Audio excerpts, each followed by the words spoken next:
Universe நேயர்களுக்கு எனது அன்பான வணக்கத்தை தெரிவித்துக் கொள்கிறேன் தோழர்களே. ஒரு கட்டுரை ஒன்று படித்தேன். எல்லோருக்கும் ஒரு செய்திகளாக இருக்கக்கூடிய ஒரு நிகழ்வு நடிகர் திலகம் சிவாஜி கணேசன் அவர்கள் எம்ஜிஆர் அவர்களை பற்றி உருக்கமாக பதிவு செய்திருக்கக்கூடிய ஒரு செய்தி. கால வெள்ளத்தில் ஒரு 50 ஆண்டுகளுக்கு மேலாக மிக நெருக்கமாக சினிமா துறையில் அவர்கள் பயணித்திருந்தாலும், அரசியல் துறையில் அவர்கள் பயணித்திருந்தாலும், ஒரு காலகட்டத்திற்கு பிறகு 2 பேருமே தனித்தனி பாதைகளில் அவர் பயணப்படக்கூடிய கட்டாய சூழல் ஏற்பட்டது. அதை அவர் நாசுக்காக சொல்லி வரார். ஆனால் ஒரு நேரத்தில் அரசியலில் அவர்கள் பிரியக்கூடிய சூழல் வந்த பொழுது கூட, அவர்கள் ஒருவரை ஒருவர் விமர்சனம் செய்து கொண்டிருந்த நேரத்தில் கூட, ஒரு மிகப்பெரிய பிரிவு சேர்ந்தால் எப்படி இருக்கும், ரொம்ப காலம் பிரிஞ்சிருந்துட்டு 2 பேர் இணைந்தால் எப்படி இருக்குங்கிற அந்த ஒரு நிலையை அவர் தன்னுடைய வார்த்தைகளால் பதிவு செய்ய, அப்படியே ஒரு கால கல்வெட்டை போல அப்படி சுருக்கி ஒரு செய்தியில் இருக்கிறார். எனக்கு அது ரொம்ப ஆச்சரியமாக இருந்தது. அதை படிக்க அப்படியே ஒரு வரலாற்றை அப்படி ஒரு பேராகிராஃபுக்குள்ளே கொண்டு சுருக்கிறார். மிகப்பெரிய நடிகர் இல்லையா, பக்கம் பக்கமாக பேசக்கூடிய வசனம் பேசக்கூடிய ஆற்றலை படைத்தவர்ல. எம்ஜிஆரை பற்றி சிவாஜி கணேசன் சொல்லக்கூடிய அந்த விதமே அலாதியாக இருந்தது. அதைத்தான் இன்றைய காணொளியில் நான் அப்படியே வார்த்தை பிசகாமல் நடிகர் திலகம் சிவாஜி கணேசன் எந்த வார்த்தையால் பதிவு செய்தாரோ அந்த வார்த்தையாலே பேசணும்னு நினைக்கிறேன். அந்த செய்தி தான் அது எங்கே இருந்தது, முழு பதிவுகளாக இருக்கக்கூடிய சிவாஜி அவர்களுடைய இந்த புத்தகத்தில் அது பதிவான செய்தியைத்தான் நம்ம சொல்கிறோம். அதுக்குள்ள சுருக்கத்தில் இருக்கக்கூடிய செய்தி. அதில் என்ன செய்யணும்னா, சிவாஜி கணேசனோட பார்வையில் அவர் சொல்கிறார், சின்ன வயதிலிருந்தே அவர் பேசுகிறார். அதனால் கொஞ்சம் வார்த்தைகள் பிசகக்கூடாது அப்படிங்கிறதுக்காக நான் அப்படியே சொல்கிறேன். சின்ன வயதிலிருந்தே எம்ஜிஆரும் நானும் நெருங்கிய நண்பர்கள். நீங்கள் இந்த சிவாஜி கணேசன் மாடுலேஷனில் எடுத்துக்கோங்க. என் வீட்டிற்கு அவர் வருவதும், அவர் வீட்டிற்கு நான் செல்வதும், என் தாயார் கையால் அவர் சாப்பிடுவதும், அவர் தாயார் கையால் நான் சாப்பிடுவதும் சகஜம். முடிஞ்சு போச்சா?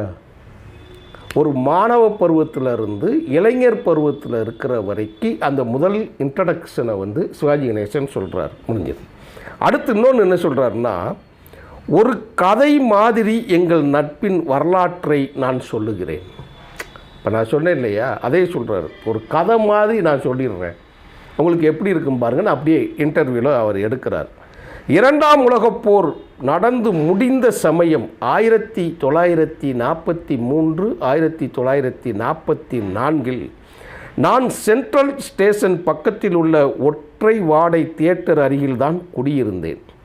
போயிருக்கோம். அந்த யானைக்கவனி அந்த ஏரியாலாம் இருக்குது சென்னையில். இன்றைக்கெல்லாம் இடம் மாறிடுச்சு சொல்கிறதுக்குலாம். ஒற்றைவாடை பக்கத்தில் தான் நான் குடியிருந்தேன். லட்சுமிகாந்தன் நாடகமெல்லாம் நடத்தினோமே, அந்த நேரத்தில் எனது வீட்டு பக்கத்தில் தான் எம்ஜிஆர், அவரது தாயார், சகோதரர் சக்கரபாணி ஆகியோர் குடியிருந்தனர். ஃபேமிலியோடு இருந்திருக்கிறாங்க. அதில் அப்போதுதான் எம்ஜிஆர் சினிமாவில் நடிக்க ஆரம்பித்தார்கள். நானும் என்னுடைய நண்பர் காக்கா ராதாகிருஷ்ணனும் எம்ஜிஆர் வீட்டுக்கு அடிக்கடி செல்வோம். அநேகமாக சாப்பாட்டு நேரத்திலேயே அங்கே நாம் இருப்போம். சிவாஜி கணேசன் சொல்கிறார். அதான் அந்த எந்த இடம்ங்கிறது பாருங்களேன், கடைசி வரைக்கும் எப்படி நிற்கணும் பாருங்கள். அநேகமாக காக்கா ராதாகிருஷ்ணனும் நானும் சாப்பிடும் நேரத்தில் தான் அங்கே இருப்போம்.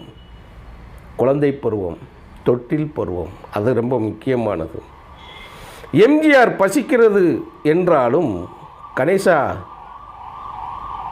இருப்பா, எம்ஜிஆர் பசிக்கிறதுன்னு தன் தாயிட்ட சொன்னாலும் எம்ஜிஆரோட அம்மா சொல்லுவாங்களாம், இருப்பா தம்பி கணேசை வரட்டும்யா அப்படின்னு சொல்லி அவங்க அம்மா சொல்லுவாங்களாம்.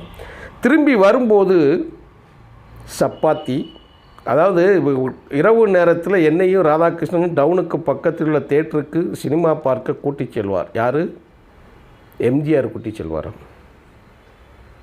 அந்த சாப்பாடு ப்ரிப்பேர் பண்ணக்கூடிய அந்த நேரத்தில் திருப்பி கூட்டிக்கிட்டு வருவாங்களாம். அந்நேரம் என்ன இருக்குமா, சப்பாத்தி பால் போன்றவைகள் ரெடியாக இருக்கும், நாங்கள் சாப்பிடுவோன்னு எழுதுகிறாங்க. எல்லோருக்கும் அவர்தான் செலவு செய்வார். சொல்கிறது சிவாஜி கணேசன். எல்லோருக்கும் அவர்தான் செலவு செய்வார். அதேபோல் நீண்ட நாட்கள் இருந்தோம். பிறகு நான் காஞ்சிபுரம் சென்று அண்ணாவுடன் சேர்ந்து விட்டேன். பேரறிஞர் அண்ணாவை சொல்கிறார். அண்ணாவுடன் சேர்ந்து விட்டேன். அண்ணாவின் சிவாஜி கண்ட இந்து ராஜ்யம் என்ற நாடகத்தில் முதலில் எம்ஜிஆர் நடிப்பதாகத்தான் இருந்தது.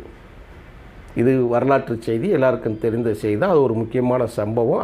அது ஒரு கண்டென்ட், அது தனி செய்தி. அதை இதுக்குள்ளே கொண்டு வந்தோன்னா நேரம் முடியாது. அது எம்ஜிஆர் நடிப்பதாகத்தான் இருந்தது சிவாஜி கண்ட இந்து ராஜ்யத்தில். பிறகு அண்ணா மிகப்பெரிய பிரளயம் கண்டது. அந்த நாடகத்தில் நடித்ததுனால தான் தந்தை பெரியார் அதை பார்த்து வியந்து வசன உச்சரிப்பிலே தன்னை மிகவும் மகிழ்ந்து போய் கொடுத்த பட்டம் தான் சிவாஜி கணேசனுக்கு சிவாஜி அப்படிங்கிற இன்னும் சிவாஜி கணேசன் அப்படிங்கிறது சொன்னது. அதுவே நிலையாக நிலைத்து விட்டது. அது அதான் ஆக்சுவலாக அது எம்ஜிஆருக்கு வரக்கூடிய பெயர். அது இருக்கட்டும். ஒரே காலகட்டத்தில் இருவரும் திரைப்படங்களில் நடித்து கொண்டிருந்தோம். அந்த சமயத்தில் இருவரும் அரசியலில் ஈடுபட்டிருந்தோம். ஒரு உரையில் இரு கத்திகள் இருக்க முடியுமா? ஒரு உரையில் இரு கத்திகள் இருக்க முடியுமா? நாங்கள் இருவரும் ஒரே இடத்தில் இருந்தால் இருவருக்கும் ஒரே ரசிகர்கள் தான் இருப்பார்கள். பிஸ்னஸ் இது ரொம்ப முக்கியமானது. நாங்கள் 2 பேரும் ஒரே இடத்துல இருந்தால் ஒரே மாதிரி ரசிகர்கள் தான் இருப்பாங்க. அதனால் நாங்கள் இருவரும் வேறு வேறு திசைகள் நாங்கள் பயணிக்கப்பட்டதால் எனக்கு ஒரு டைப் ஆஃப் ரசிகர்கள், அவருக்கு ஒரு டைப் ஆஃப் ரசிகர்கள். 2 ரசிகர்கள் அதிகமாக பிரிந்ததில்லை, அதிகமாக உருவானார்கள். மார்க்கெட் வேல்யூ ரொம்ப முக்கியமானது. அதுதான். அவரை என்னை விமர்சிப்பார், நான் அவரை விமர்சிப்பேன். அது அரசியல் பற்றித்தான் இருக்குமே தவிர பெர்சனலாக நான் வைத்தது இல்லை. பலர் இதை வைத்து கொண்டு நாங்கள் இருவரும் விரோதிகள் என்று பேசிக்கொண்டார்கள். அவர் சொல்கிறாரு, அதை பற்றி நாங்கள் இருவரும் கவலைப்படவில்லை. பல வருடங்கள், ஒரு செகண்ட், ஒரு நிமிஷ செய்தி தான். பல வருடங்கள் சென்ற பின் அவர் முதலமைச்சரானார். பல சம்பவங்களுக்கும் நிகழ்ச்சிகளுக்கும் வந்திருக்கிறார். அவர் கையால் நான் விருதும் வாங்கியிருக்கிறேன்கிறார். உண்மைதானே? விருதுகளும் வாங்கியிருக்கிறார். எனக்கும் அவருக்கும் உள்ள நட்பு என்றும் மாறவில்லை. எனக்கு சென்னையில் ஒரு தோட்டம் இருக்கிறது. அது எம்ஜிஆரின் தோட்டத்திற்கு பக்கத்திலேயே இருக்கிறது. ராமாவரத்தை சொல்கிறார், பக்கத்திலே இருக்கிறது. அந்த தோட்டத்தில் என் தாயாரின் உருவச்சிலையை திறப்பதற்கு வர வேண்டும் என்று எம்ஜிஆருக்கு சொல்லி அனுப்பினேன். உடனடியாக எம்ஜிஆரும் அந்த சிலையினை திறந்து வைத்தார். என் அம்மாவின் உருவச்சிலையை திறந்து வைப்பதற்கு எம்ஜிஆர் மிகவும் மகிழ்ச்சியை வெளிப்படுத்தி கொண்டார் அப்படின்னு சொல்கிறார். அப்படியே சொல்கிறாரு, தஞ்சாவூரில் நான் ஒரு தேட்ரு திறந்தேன். அந்த தேட்டர்லையும் எம்ஜிஆரை நேரடியாக துவங்கி வைத்தார். அந்த தேட்ரு இன்றைக்கு இல்லை. எங்களுக்குள்ள நட்பும் உறவும் இல்லை என்றால் இது எல்லாம் நடந்திருக்குமான்னு கேட்குறார். இப்போ கிளைமாக்ஸ் இது எம்ஜிஆர் அப்படியே எழுதிய, சிவாஜி கணேசன் அவர்கள் அப்படியே தொகுத்த செய்தி. எப்போ தெரியுமா? எம்ஜிஆர் மறைந்ததற்கு பிறகு. எந்த ஒரு சொல்லும், சுடு சொல்லும், எந்த ஒரு வார்த்தை, ஒரு கோபமான வார்த்தையும் இல்லாமல் அவருடைய இரங்கல் அறிக்கையில் இருக்கக்கூடிய ஒரு முக்கிய சம்பவங்களாக இந்த செய்திகள் சொல்லப்படுகிறது. அதனால் இந்த பாதிப்பு இருக்கு இல்லையா, அந்த பாதிப்பு இருக்கிற போது எம்ஜிஆர் தன்னுடைய அண்ணனாக மதித்தவர், தனக்கு அரசியலுக்கும் சிறைத்துறையிலும் எதிர்புறம் நின்று அவர்கள் 2 பேரும் போராடிய காலகட்டத்தில் 2 பேருக்கும் கடுமையான போராட்டம் இருந்ததுனால தான் 2 பேருமே திரைத்துறையில் நிலைத்து நிற்க முடிஞ்சது. சிவாஜி கணேசன் தனது உச்சமான நடிப்பை கொண்டு வந்து காட்டினார். எம்ஜிஆரும் அப்படி அவருக்கு பதிலுக்கு நுட்பமான அவர் ரொம்ப மிக திறமையை வெளிப்படுத்தினார். இவர் வேறு வகையில் உண்டான திறமையை வெளிப்படுத்தினாங்க. இவர் துறையில் அரசியலில் வெற்றி பெற்று விட்டார். சிவாஜி கணேசன் தோற்றுவிட்டார். அதுதான் முக்கியமானது. ஆனாலும் சிவாஜி கணேசன் தன்னுடைய நட்பை, தன் அண்ணனின் உறவை மிகவும் பேணி காத்து அந்த எம்ஜிஆர் உருவாக்கிய அண்ணா திராவிட முன்னேற்றக் கழகம் என்கின்ற கட்சியினை காப்பதற்காகவும் அடுத்து இன்று வரை நிலைத்து நிற்பதற்காகவும் அவர் கொடுத்த விலை இருக்கு இல்லையா, தவிர்க்க முடியாதது.